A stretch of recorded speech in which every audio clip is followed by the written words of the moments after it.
I'll start introducing you. Welcome, everyone. Thank you for coming today. My name is Denise Yanovich. I'm the managing director of the Georgetown Americas Institute. Thank you for joining us for this event on political polarization lessons from the United States for Latin America. Just briefly, the Georgetown Americas Institute was created 2.5 years ago, more or less, and just our broad mission is to elevate the presence of Latin American issues at Georgetown, and these events are part of that mission, and then take Georgetown to Latin America and also bridge policymakers and academia that are doing research on the region and interest more faculty and teachers on doing more research on Latin America. For the students here, we also offer student grants for your internships, participating in conferences, your research. So look at our website. All of the criteria on how we select students is posted there. So please apply to our research grants. We just opened the call for applications. We are very happy to have here Horacio Larregui, and I don't know if I pronounced that correctly, and René Bowen, to talk about a new paper that Horacio from the Instituto Tecnológico Autónomo de México and Ernesto Tiburcio of Tufts University did, building on existing work about political polarization in the United States to identify 3 main drivers of polarization likely present in Latin America. This part of this paper was funded with a grant from the Georgetown Americas Institute as well. So we also give faculty grants. I wanted to mention that as well.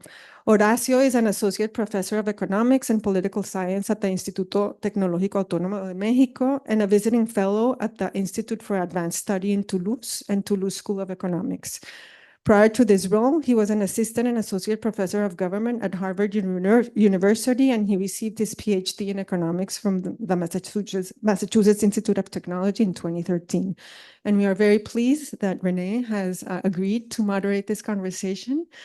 She's an economist and Dean's Professor of International Business and Global Affairs at Georgetown. She's jointly appointed in the McDonald School of Business and the Walsh School of Foreign Service. She has held previous academic positions at the Stanford Graduate School of Business, UC San Diego's Department of Economics and School of Global Policy and Strategy. And in 2019, she founded the Center for Commerce and Diplomacy at UC San Diego and served as its director until 2023. She has published in top economic journals, including the American Economic Review and the Quarterly Journal of Economics, and is on the editorial boards of the American Economic Review, Insights, Journal of Economic Literature, and the Review of International Organizations. She holds a PhD in economics from Georgetown University and a BSc in civil engineering from MIT as well. Her recent research examines the design of global multilateral institutions. What a great place to do that in Washington, D.C., and formation of political beliefs in society. So welcome. Thank you for being here.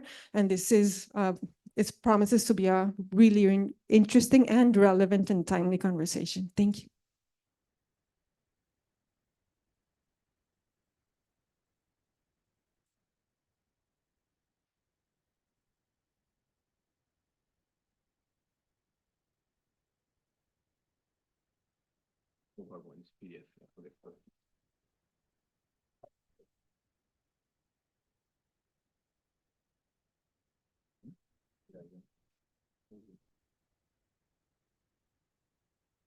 Everybody online sees that, yeah. Okay, perfect. Great.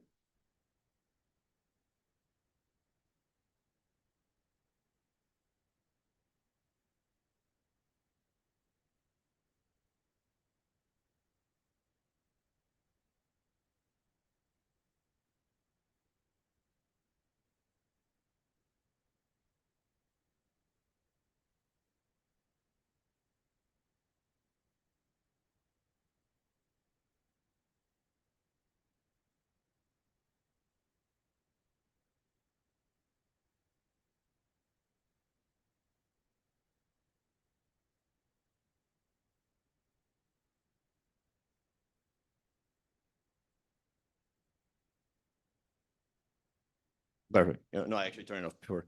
So, sort of, and we were tasked to think about sort of the polarization in Latin America.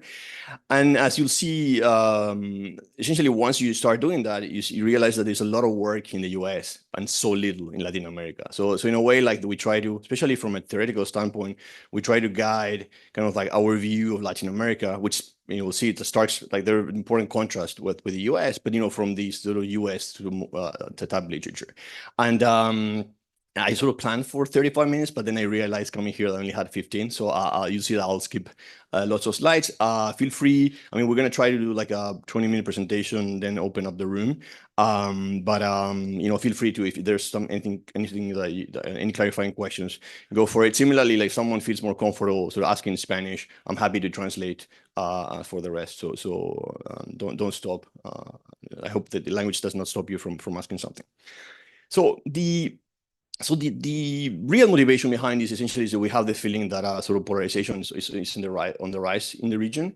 The issue is basically how do you, and obviously with a policy report like this, you have to start kind of documenting that that's kind of the case. And in contrast to the US, we have like, this has been an issue forever, and you have like really, really good survey data. That's just not the case in Latin America. So essentially, like, it was quite challenging to find a way to document across countries and over time sort of polarization. So we ended up using Latinobarometer data from 2010 and 2020, and try to focus essentially on how presidential approval and disapproval varied over time as a function of political ideology.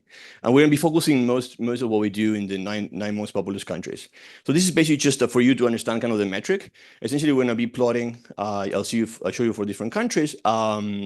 On the x-axis, sort of like ideology, sort of like from left to right, and then essentially you have in dark blue approval rates and in pale blue disapproval rates. And so the idea is that in the first plot, essentially you have no polarization. Like everybody, sort of like the share of people approving and disapproving across the ideological aisle is the exact same.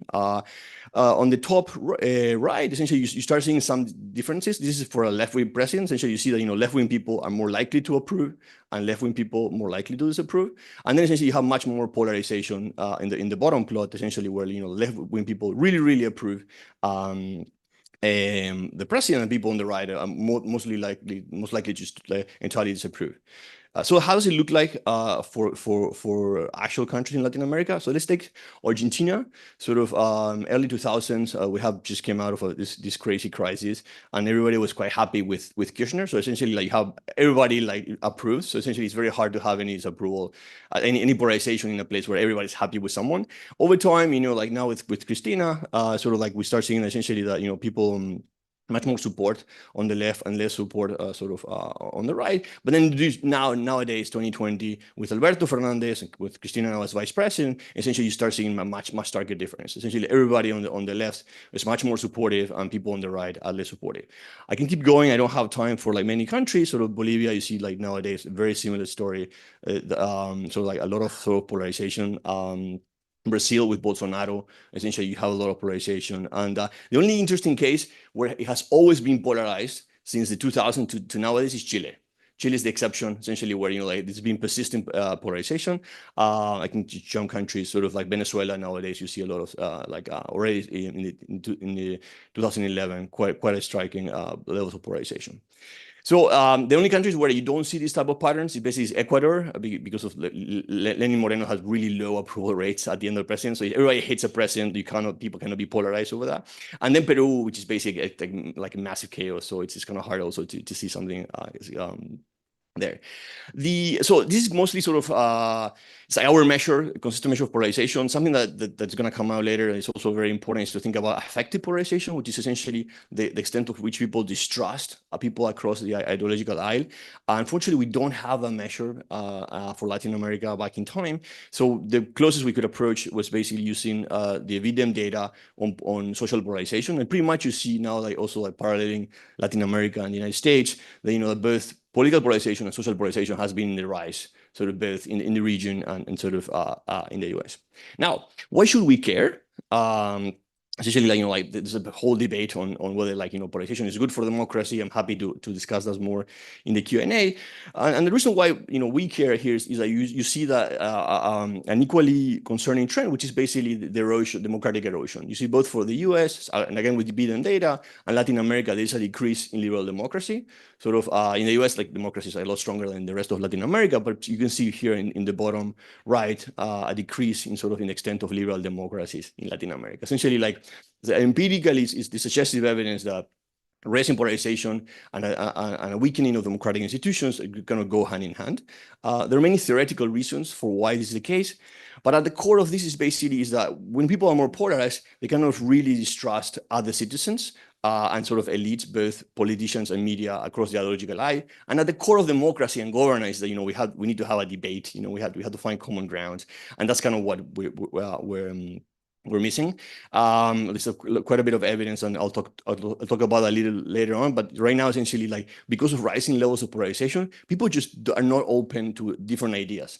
And what's worse, now we have started having systematic evidence on evidence backfiring. You try to basically show objective evidence to someone, and sort of at the end of the day, that person leaves the room much more convinced of what they thought at the very beginning that goes against what you're trying to persuade them, right? So, and in the most concerning case, so in the literature, what we see, this is again mostly US and Europe, is that essentially, like, people now prefer undemocratic practices to actually having sort of like a position in government. So, and that's kind of like something quite concerning. There's a little bit of evidence also on increased polarization leading to more legislative gridlock. That's kind of theoretically out there, mostly US. Very little in Latin America, but we do have very concerning figures. This is, again, Latin barometer data. This is basically trust in governments and other citizens. And you see a same time period decreasing levels of trust towards other citizens. We cannot distinguish between the out group and the in group. But again, it's like clearly like decreasing levels of trust. And importantly, also this decreasing support for democracy in Latin America, right? This is basically same time period. And so I'm not sure this is like La Populative Barometer, but essentially we see the decreasing levels of support. So in a way, like, this sounds, this is all correlational, and most of the policy brief is really mostly on causal evidence, but all the correlations are quite concerning. Now, before like getting into the theoretical sort of underpinnings of polarization, the first thing you want to do is just look at some correlations out there. And here we essentially follow what Boxall, Genske, and Shapiro did for 12 OECD countries. Essentially, we look at what are the main correlates of polarization in Latin America. And pretty much there are three things that are quite important and are going to be quite related to the theoretical, so like three main theoretical drivers that we discuss later. First is greater internet coverage. That probably won't be a surprise to you. The second is basically increasing online media fractionalization. These are basically like these two plots. And then as a bit in the US, not as stark the levels, we also have an increase in polarization in places with more migration. This is coming, especially post, Chavismo. Essentially, you see essentially like, in Colombia, certainly in Central America. I was in Panama Monday and Tuesday. Essentially, they're like, there are rising levels of polarization as a result of the migrant crisis. That it's becoming sort of increasingly important. Now, that said, so it's like the US and Latin America are quite different. So you don't always have like this left-right to divide here. Parties are much more fluid. And importantly, like this establishment versus anti-establishment sort of sentiment cuts across ideology. For example, like right now in Mexico, essentially you have in the last election, you have a coalition of left, center, and right going against, Morena, and sort of like the party that kind of won by a landslide. So in a way, things are quite different in many regards. So let's very briefly, here, because I won't have time to really go into things, because I prepare poorly and I never read the instructions that I only had in like 15 minutes, but just briefly on the three main channels that we have identified that are quite important from the literature, more importantly, that are going to guide sort of our kind of quote unquote policy recommendations. First, it's kind of the formation of echo chambers. Nowadays, people are in very homogeneous groups. They're with like-minded individuals, and they kind of consume and produce very congruent information. So, and that's just it's going to generate a host of problems for democracy.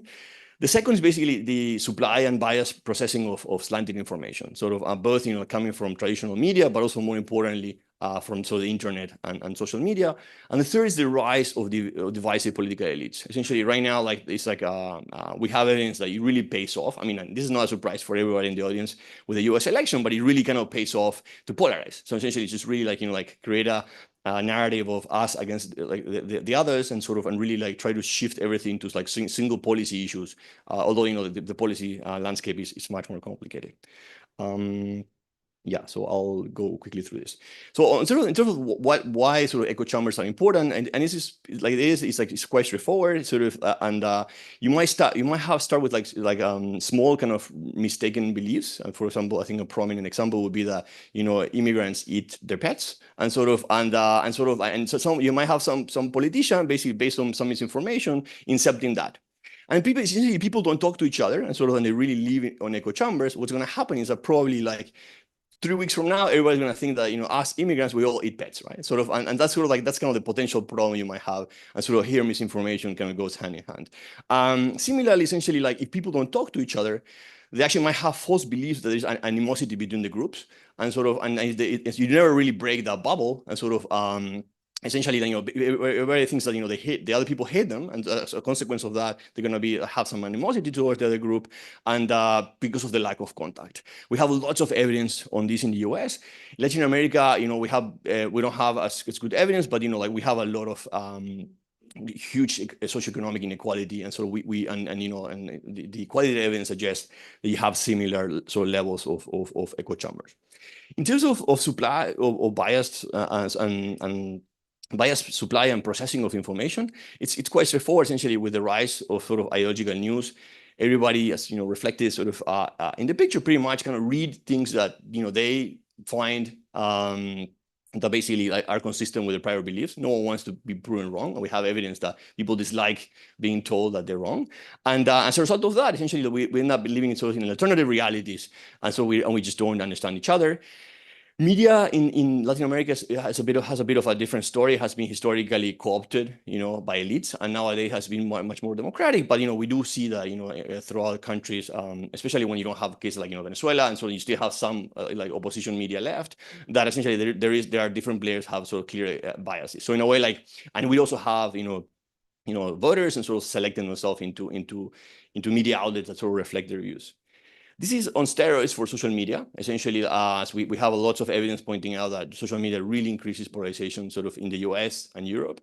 Social media, make money out of traffic, and people like clicking on things that are consistent with the views. So in a way, we have lots of evidence that strengthens echo chambers. Latin America is like perfect receipt for disaster, because essentially you have like very, very strong internet access, and population are extremely active on social media. So I have some fresh numbers from Mexico, but essentially, like on average, Mexicans spend 2.5 hours on social media a day.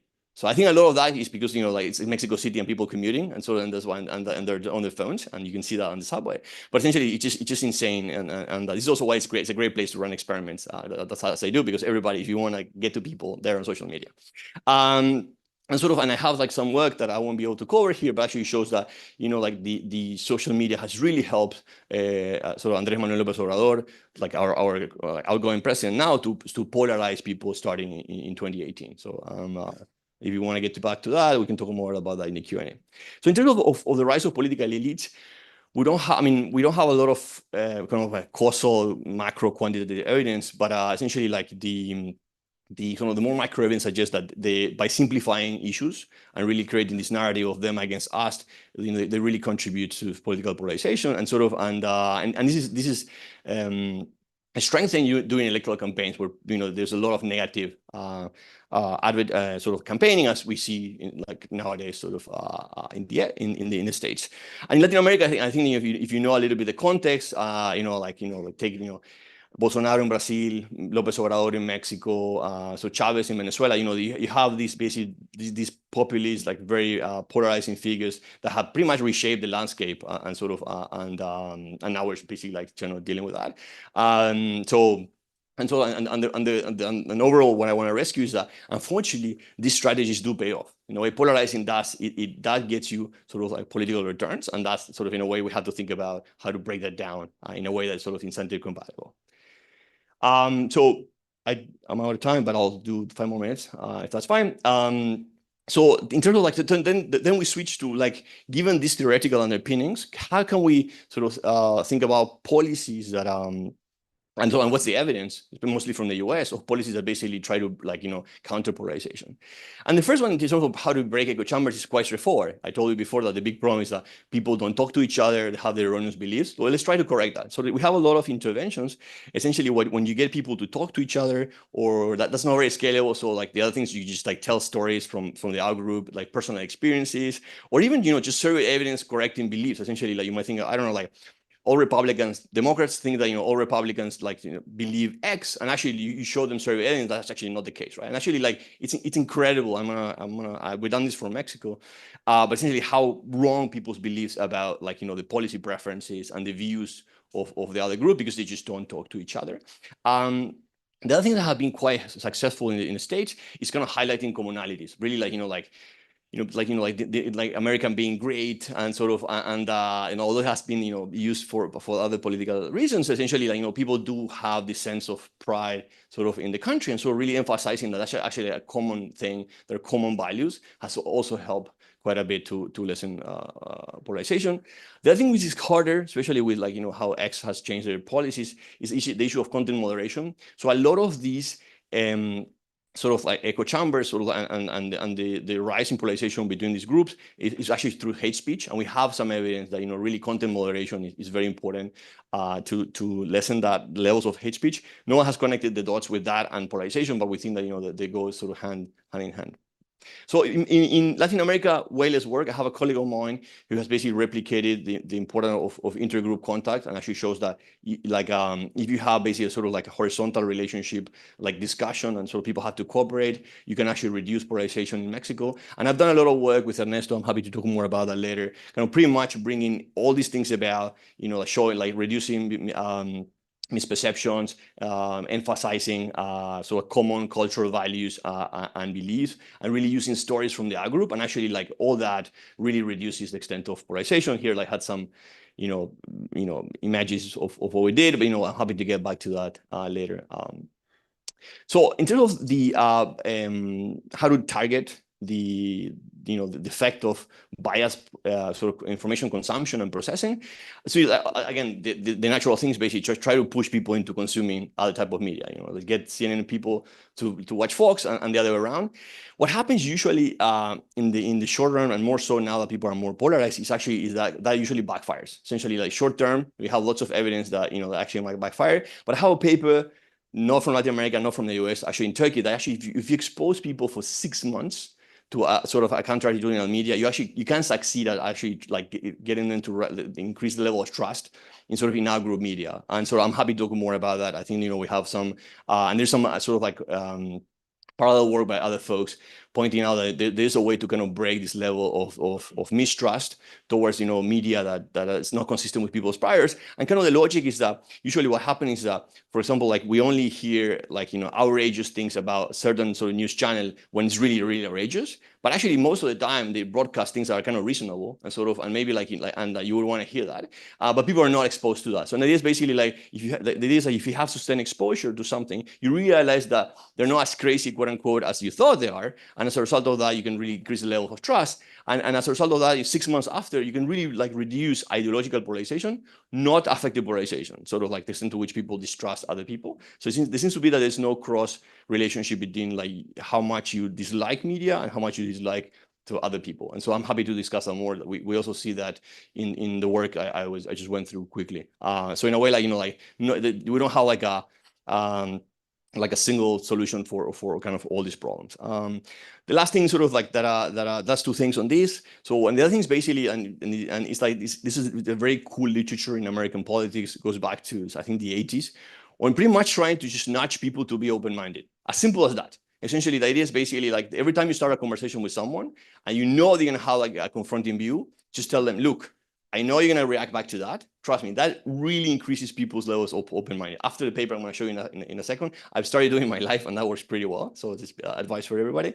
But in a way, like, so that has been basically like shown that works quite well in the in the US. And actually what we did is that we brought this to Mexico. So trust me, adding like that one sentence thing really entirely changes 6% points of votes in an election. So I'm happy to talk more about the Q&A. I'm just like a debate over there. So just to there's very little on what to do with the divisive political elites. We have some correlates of institutions that kind of like lead to less sort of elite level polarization. It's kind of hard to change institutions. We're not going to go from a presidential system to a parliamentary system. So like it's kind of hard to recommend that. But certainly we do think like that elites play a very important role in polarizing, and sort of we need to work with them. So really to wrap up, so I think we have pretty good sort of like lessons from the US and sort of and like Western democracies more general on ways to tackle polarization. And I think generally, I think we need to basically like support initiatives that promote contact, reduce misperceptions, highlight commonalities between people. We also need to kind of work on sustained sort of consumption of ideological varied news and promote open-mindedness. I knew we have replicated this in another study. I think it's like a very cheap notch that kind of seems to work quite well. And I think, and at the end of the day, this will be completely futile if you don't work with elites. And how to do that? It's a big challenge, but in a way you have to make it incentive compatible. Like elites find profitable to kind of deviate from what they're doing and sort of and start and engage in like lower levels of polarization. If they don't want to do it, at least maybe we should be called on them and say like, this is what you're doing, and sort of and just try to basically like them to internalize some level of cost for that attitude. It's a very cool paper that I saw on that kind of like I think gives some hope on this dimension. Usually it's very hard to depolarize people, but it's much easier to polarize them on a different dimension. So this paper at the Summer Institute at the NBR in Boston, sort of, and they came up with a methodology of figuring out what's kind of the alternative dimension that you could use in a particular country to basically to change the dimension of polarization. And so I think that might be something, just some like crazy idea. Nothing in the policy report on that, but in a way, I think that might be a way to move forward to make it incentive compatible for politicians basically to change the polarization on the kind of like left-right dimension or establishment, anti-establishment. So I'll leave it at that. And yeah, I guess Rena, you go next, or we sit down. And, yeah.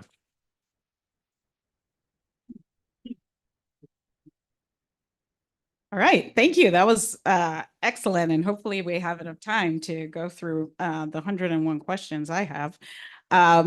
So first, a huge thank you to the Georgetown Americas Institute for hosting this event. One of the things that I like a lot about events like this is connecting the deep research that we have in these areas to the policy domain and bringing it to a wider audience. Lately, a lot of economists get attacked for being disconnected from realities. The reality is we've got lots of research that address what's going on today. We're just not that great at communicating it. So thank you so much. Not you. I was about to say you did a fantastic job communicating it. So I'm really excited. So before I open it up, I just wanted to highlight three things that it brought to mind. Horacio, you're really good at this, by the way. And I'm excited about all the work you're doing. So the three things I wanted to highlight, number one is the topic of this event. It says lessons for Latin America from the United States. And I wonder if it really should be lessons for the United States from Latin America. There's a lot that's going on in Latin America, and we are now having a lot of research, and that's great. But even just going back through time and understanding drivers of polarization in countries like Latin America, in countries like Colombia, Mexico, Argentina, and where I'm from, Jamaica. So the anecdote I wanted to raise is Jamaica's no stranger to political polarization. In the 70s, 80s, we had a lot of political violence. And if any of you have watched the Bob Marley movie, which you should, It's focused on a role that he played in helping to stem the political violence. Unfortunately, he became the victim of it. He was shot. He survived, thankfully.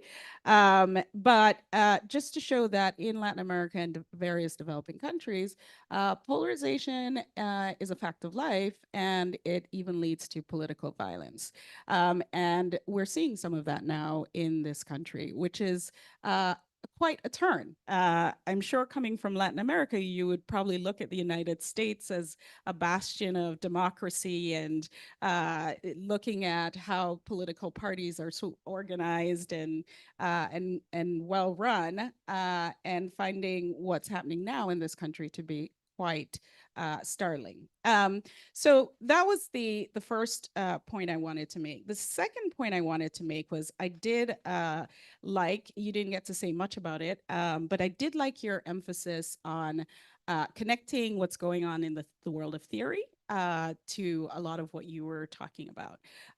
So theoretical economics is what I do. And so, of course, I'm going to shamelessly promote. You talked about echo chambers. You talked about the role of misperception, yes. And some co-authors and I have actually written theoretically about the role of misperception and quality of information. So what I wanted to highlight from that work is it doesn't even take slanted news to generate polarization. So obviously slanted news makes things a lot worse, but just the preponderance of information can in fact generate polarization. And how do we combat polarization generated merely from the preponderance of information? It's by addressing the quality of information. And one of the sort of more tangible ways we can think about improving the quality of information is by aggregating news. So not having all this dispersed news, but actually digesting news in an unbiased way, but putting it together before it goes out into the public. So obviously that really ties into what you were saying and sort of the policy prescriptions. The last thing I will say is we talked a lot about the dimensions of polarization. You talked a lot about the dimensions of polarization, which I find fascinating. We political scientists and economists like to simplify things into left-right spectrum, but there's left, right on so many dimensions, so many policy dimensions, so many cultural dimensions. And I think we have to more and more take those seriously because culture and policy are no longer necessarily lining up in terms of polarization. I actually have a PhD student who's doing some work on this and has an experiment that shows when you package information, let's say statements about one part of the political spectrum with another statement about a different dimension of the political spectrum, you see different movements in polarization. You can actually polarize more when you package information with something the person already believes to be true. So this is so just to say there's a lot of fascinating work out there, and I'm really excited about what you're doing. So in terms of questions, might I ask you the following? So I'll ask you two things. What would you say is the big lesson for the United States from Latin America? Only the questions you sent to me. I like to keep you on your toes. No, yeah, it's so I think the one of the things that Latin America has is, I think, is the richness of like different contexts and and then we tend to think about similarly about the US as like a single country, but like there's a lot of kind of like cultural differences within the states.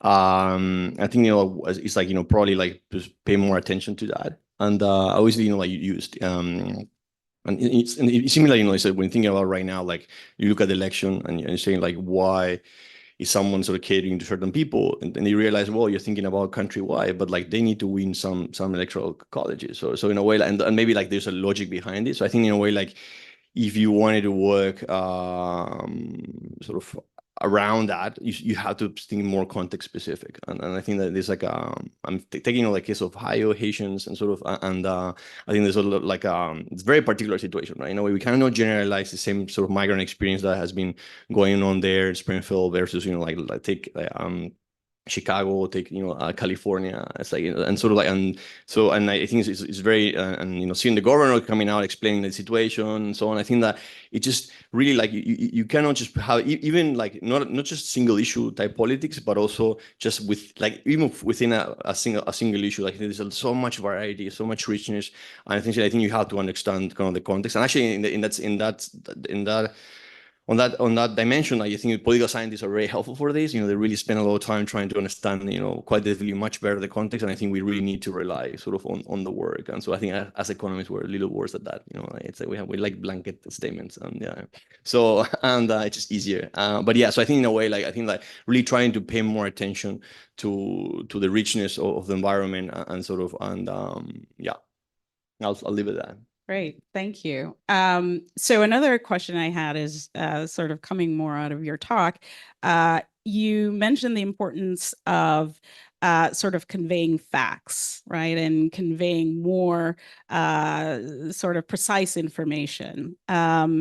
And listening to NPR on my way here, I was kind of struck by someone describing the electoral process in great detail and why they're convinced the electoral process is fair, etc.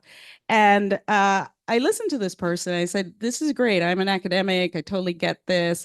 But there might be a group of people who simply don't trust what you're saying. And you mentioned this backlash, right, idea. I said, maybe talking about these things in this way is actually making it worse for polarization. So I wanted to get your take on something like this. Definitely, and we have a lot of work here in the States, and also sort of. So I'll tell you a little bit about the study that we made in Mexico 2021 election. We partnered. So I've been doing a lot of work in the space of trying to use information about incumbent performance to and disseminate that in elections and with local partners. And one of the partners really wanted to say, look, we have a catastrophic handling of the COVID situation. Voters kind of really need to understand what's going on. And importantly, like they need kind of relative information. They have to understand kind of how the mayors perform relative to other mayors in the states and so on. But there've been rising levels of polarization. So one big concern we had is that, like it might be that this is entirely backfires. So, and actually it did. So we have the main basic treatment is that you really provide information about sort of like relative COVID performance, and people end up rewarding mayors that had like the highest per capita deaths and COVID cases, and punishing. This is on average. I'll explain that in a second. And what's going on essentially is who seems to be reacting. So if you look at past vote shares, what's going on is essentially people who were told that the mayor did really well, but they voted for the opposition. They thought, look, they're trying to convince me of this. Probably like it's a scam, and I won't believe this information, which came from a very legit NGO. And the reverse happened on the other side. Essentially, it's like opposition voters were like, I can't believe this, right? Anyway, I saw like my friend dying, and that like this is entire BS, sort of. And that's kind of happened sort of in the baseline treatment. What we did is anticipating this is that we had that little nudge that before introducing the source of the information, we told people, look, like this might kind of polarize you. Try not to interpret this information through basically your political lens and through your emotions, and just be open-minded. If you do that, it entirely reverses. People punish misperformance and reward good performance. The difference between the two is 5 percentage points of votes. So in a way, like, so certainly we have amazing evidence that this is the case. So what to do about that? These nudges might help. The thing that I think that goes back to, like, I think your second point is try to kind of package information in a way that basically increases trustworthiness of the source. So I've done a lot of work with kind of journalists in Central America, Venezuela, that basically are just still there and trying to basically like go against the narrative. And so especially the Venezuelan ones, I was like, how do you survive? And actually they came up with the idea of having two anchors. One is basically pro-government, and the other one is anti-government, and always actually providing some like official information about what the government is doing. That way, they keep having the Chavistas somehow engaged. They don't think that essentially it's just opposition, like trashing the incoming government, and they keep the audience. They're very, very popular. So in a way, I think that's something that it would be great to have. Is, I don't know, like a Fox CNN type, joint broadcasting or things, and maybe like goes back to the quality of information. Once kind of people like hold themselves in check, like in live, maybe that really boosts up the trustworthiness that they actually have as a source. That's just, I mean, they've been doing that. I guess lessons to the US. Maybe we need more of that. Great.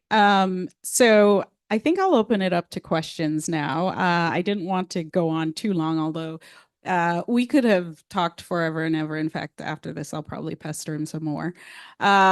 So let me open it up to questions, and anyone can raise a hand. I think there's a microphone that might be going around. And feel free to either jump in, raise your hand any old time. And believe me, I have lots of questions, so I could talk on and on. Don't let me, please. Great. Thank you.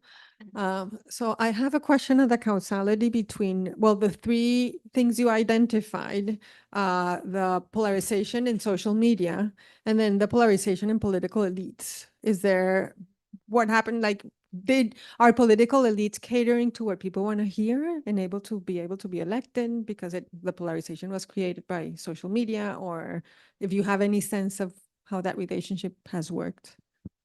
So this is a bit of a chicken and egg problem, no? So in a way, it's hard to just to know where this started, and there is no like causal work establishing like sort of like the clear direction, and we do have sort of evidence that points out that a lot of misinformation was driven by political elites, sort of like get boosted in echo chambers and strengthens misperceptions, and which boosts polarization. So certainly that we know quite well. It's kind of harder to know the other way because it's just harder to work with elites. But certainly you do see political opportunism, right, on that dimension. So and I mean, look at the past debate and sort of look at the recent events in the States. So clearly, like the political elites are reacting in strategic ways to so I think that certainly that's there, but we don't really have kind of good causal evidence. Man. So I wanted to kind of follow up. That was a great question. Thank you. So previously, when we've looked at in the United States, polarization among legislators, we see a lot more polarization than we see in the electorate. I was just looking up one of my papers because I actually forget what I write. But we actually looked at data showing in 1997, the electorate was effectively 50% of Democrats and 50% of Republicans thought that that global warming was happening. Fast forward to 2020, and those numbers are 83% of Democrats and about 30% of Republicans. So, in fact, it's not that long ago. I know if you're Gen Z and a millennial, you'll think, that's like the Civil War times. But I wanted to hear more how that plays out in Latin America. Do you see that, or what's your thoughts? So just to be clear, this is not my super area of expertise. I know a little bit of the literature in the US, and sort of what seems to be like there are two important drivers of this in the States. And I need to clarify this to then switch to Latin America and sort of and correct me if I'm wrong. But essentially, one is the primary system, and so essentially the work by Andy Hall, and Right. so it's kind of showing up that really like the primary system creates a lot of polarization. You need to polarize to win the primary, and therefore that has basically gotten worse over time. And essentially, a lot of residential sorting that has happened, sort of, and as a result of that, you end up having much more polarized representatives relative to, like the electorate. So unfortunately, so I guess fortunately, in Latin America, like parties are much weaker. Sort of, I mean, take for example, like the case of Morena in Mexico. Like you don't have a primary system. Things are resorted it's either through like a poll, and even like the winner of the poll might not be elected to run, or literally by lottery.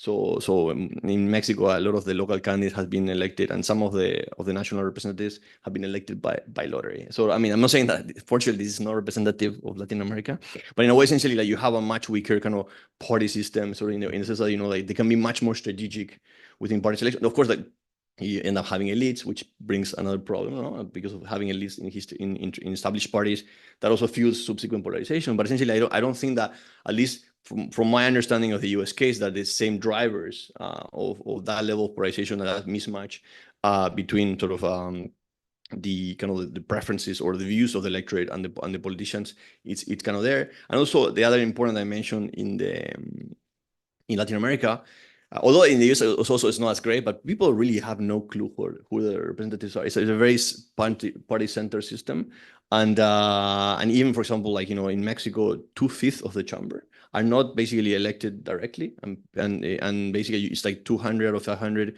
representatives in the House that are basically just all political appointees within the party. Everybody that does the dirty work ends up being, I mean, I'm generalizing here, but basically like ends up being sort of a House representative, and people have absolutely no way and no say on that. So yeah, so it's like for possibly worse reasons, like the mapping is not as clear. And also, to my understanding is basically is that we don't have similar studies in terms of the nominate all these things that you don't have in Latin America. Yeah. So maybe something Latin American can learn from the United States. Definitely, yeah. I think we need much more. I mean, yeah. So especially on this dimension, like we need much more data work. And unfortunately, there were bad incentives for academics to do that, because like like, and I've experienced this, like you submit a paper to a journal doing something that, yeah, of course, has been addressed in the US. And basically, it's, oh, but this is not the US. We already heard the answer to this. And it's like, no, like Latin America is extremely different. It's an entirely different problem. But unfortunately, the incentives for academics is just very, very bad. But this is research that needs to be funded and needs to be done. Yeah, totally agree. One of our top journals is the American Economic Review. And the joke is, if you're not writing about America, you probably won't get published. Or Italy. Don't ask why Italy. So any questions before I go on? I definitely have more.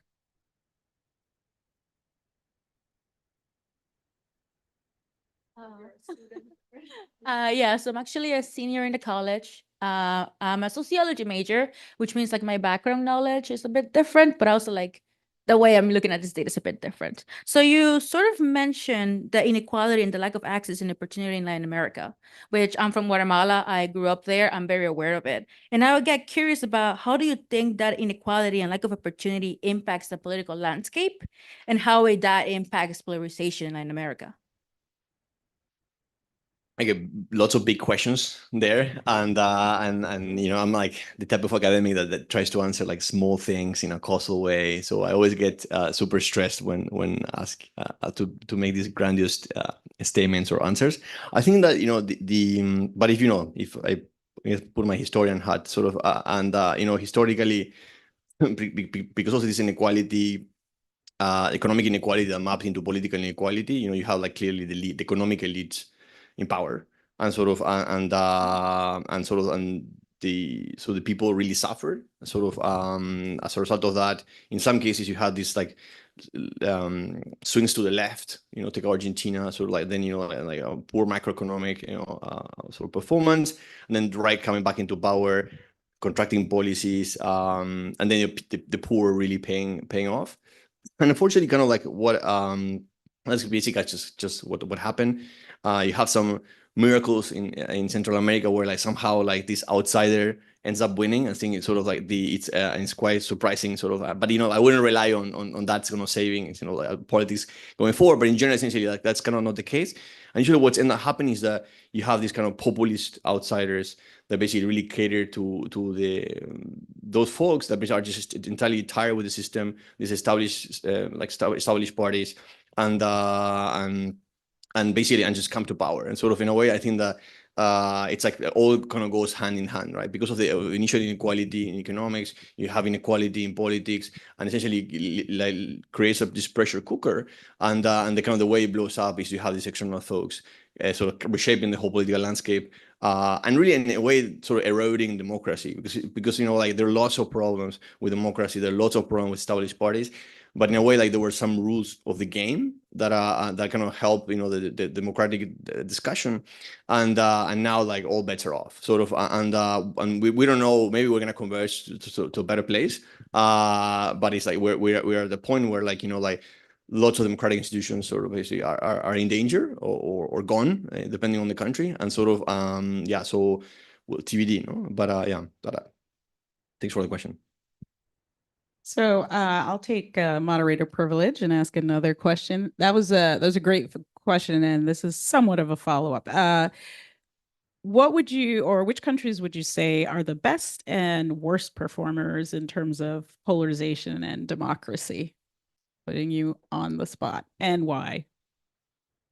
I should have looked at this data coming here, and so I mean I can tell you. So I don't have the figures sort of here, but essentially when I present this paper that I just mentioned that what we do, which we nudge people to be more open-minded. I show the like very similar figures that I show here, and in Mexico, pretty much in that data that we have from early 2020s, if you are basically on the extreme left, you have like a 99% approval of AMLO.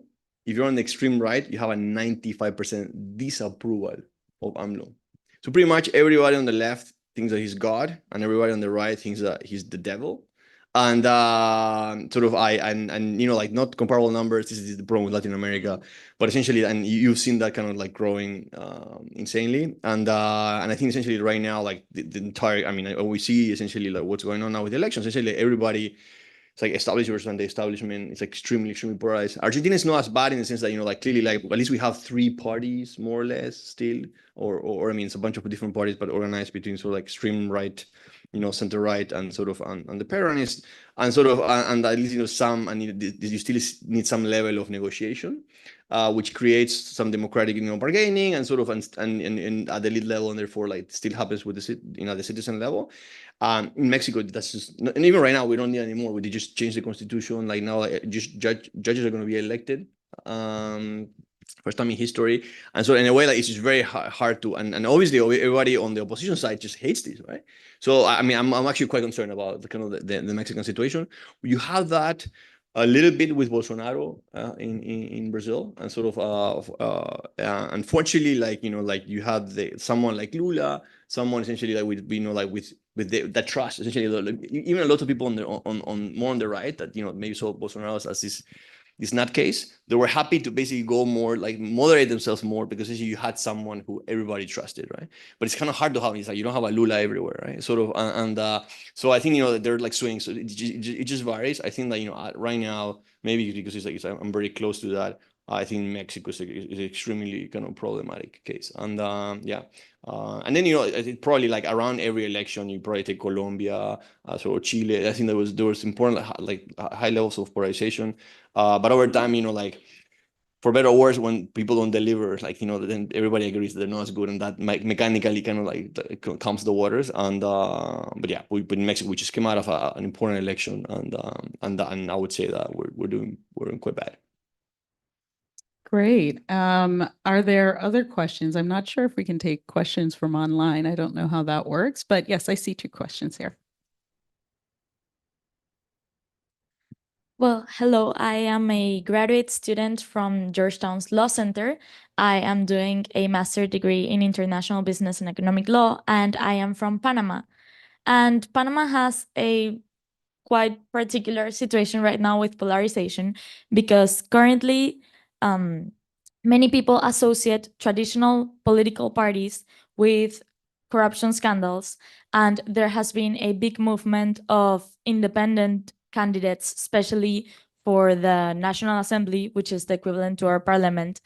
And it's interesting because I believe age groups have had an interesting role in polarization because there's a tendency for the majority of young people to go towards independent candidates, whereas older people are more apprehensive because they believe these independent candidates are more radical and things like that. So I wanted to ask you, what what do you interpret from this, especially considering that I don't know if in other places, like in the US or other countries of Latin America, age groups are an important factor to political polarization, and what can we take from that? Okay. This is music to my ears. I've been writing another piece for the annual review of political science on how kind of like social media and the internet sort of has really like reshaped the political landscape. And so it depends on institutions. Essentially, in Panama, you have the institutions so that you can have these outsiders coming within the system. Sort of, you don't have to go through the party system. So in a way, I think this is quite particular, but not unique to Panama. And sort of, and on the good on the on the one hand, and sort of get on the good side of things, essentially, it is important to kind of break the political elites that were talking these established parties. So in a way, it's kind of healthy, and it also goes hand in hand with like historically, if you look at data on turnout for the youth, it's a historical lows. People, the young people are extremely disenchanted with democracy. It has not delivered, and sort of and up to now, essentially, and depending on the political system. So I've done a lot, for example, a lot of work in Morocco on this, like sort of like the levels of turnout are insane, and as a result of that, essentially, what happens is that these elites perpetuate because in a way, like because these guys are not going to vote, so I don't have to cater to what they want, and sort of and it keeps going. So I think that like a young candidate in Morocco is 55, so they have a sense of like how bad that is in terms of political selection, right? So I think that that's sort of like a positive side of things. So it's just, but the bad hands or the other hand essentially is kind of what happens. Who are these political outsiders? And sort of and I've been actually writing another piece actually for IRI on sort of on the issue of how opposition can basically stand against attempts of sort of like executive aggrandizement type attempts. And sort of and the big problem sort of is that usually of these outsiders is that they're just not used to the democratic process. Right? So in a way, it's like they tend to have very particular personalities and sort of they're not really like into negotiating, and they come with they have like they enjoy short-term massive sort of like support. But again, the youth change their minds very quickly, right? Sort of, and it might be like they swing, they get elected to someone, they don't like them, and everybody goes against that person, sort of like. And so when they come to power, it's kind of quite hard to actually have like a sustained support to and actually like engage in policy making. So it's actually it's a very tricky thing, and sort of, and I think that it's hard to tell at this stage, what's going on. But certainly this helps. Potentially can help the democracy sort of the strength, with having like fresh blood. But at the same time, I think that we need kind of at the kind of like policy making level to actually work with these candidates and these newly elected people for them to kind of still operate within the democratic institutions realm. And sort of you can't just do whatever you want, right? So I think that's sort of the important. I don't know the case of Panama, but actually this happened a lot in Mexico at the lower level with independent candidates, and you still have like all these young people, like an awesome command of social media, getting support very quickly. But when they came to power, things became much more complicated. And I think essentially, and actually was quite of a missed opportunity there, because in a way like they didn't deliver, and then the youth they changed their opinion, sort of like, and these candidates kind of lost, most of them kind of lost support. So that's kind of the potentially, and sort of and really like you create a lot of problems, like legislative problems, because they go to power, they go to assembly, they point out like some things might be going on, but it's very hard to actually like engage in actual policy making. So I think it's a great opportunity, but it needs to be harnessed the right way to. So let's see what happens. Great, thanks. I think we have time for just one more question, or last question here. Please go ahead. First off, thank you so much. My name is Lucas. I'm a freshman in the School of Foreign Service. My dad's Colombian and my mom's from Argentina, but I grew up in the city, so I got to see a little bit of different political systems growing up. In one of your answers, you brought up this idea of the amount of political parties that a country has. In the United States, we're very much a two-party system. You brought up the idea of Argentina being more of a three-party system. Colombia has a lot of different political parties. In terms of political polarization, what do you think is more dangerous? Having all of these political parties, like Colombia's example, or having two or three like Argentina and the United States? That's a wonderful question. So I think it's quite non-linear. In this, essentially, obviously, you have a two-party system. So it's like us against the others. It's quite straightforward.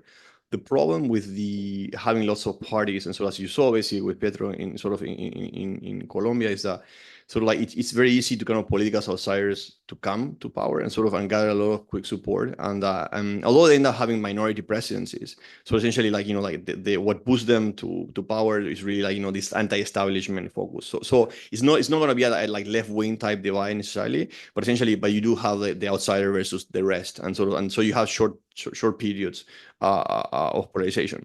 So I think that the answer is not so obvious.